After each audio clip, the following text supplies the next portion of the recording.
ឆ្នាំថ្មីបងប្អូនគួរកាត់បន្ថយការចំណាយណាដែលមិនចាំបាច់សន្សំលុយដើម្បីអនាគតឬសន្សំលុយសម្រាប់ការប្រើប្រាស់ពេលមានអាសន្នបងនឹងអត់ហេតុអីបានគេនាំគ្នាទិញទៅលើ Electric មួយនេះហើយពាក់ព័ន្ធអីជាមួយនឹងការសន្សំលុយតោះមកទស្សនាវីដេអូជាមួយខ្ញុំទាំងអស់គ្នា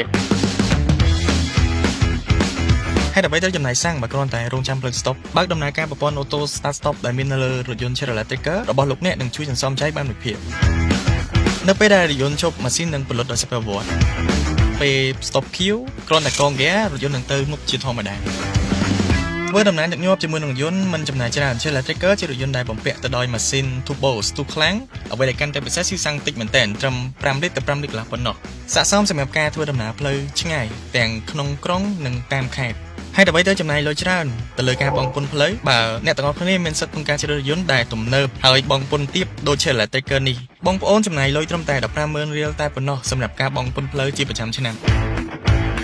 រីឯតម្លៃ Electric នេះកាន់តែពិសេសត្រឹមតែ $26,500 ប៉ុណ្ណោះឬមួយក៏ការបង់ចាំខែត្រឹមតែ$186ក្នុងមួយខែបង់រង្វាស់ជាមួយនឹងខាងធនាគារជាមួយនឹងអត្រាការប្រាក់ទាបជាមួយនឹងរយៈពេលវែងសន្សំចៃខ្ពស់ហើយសល់លុយទុកប្រើទៀតនាំចូលនិងចែកចាយផ្ដាច់មុខដោយ TH Group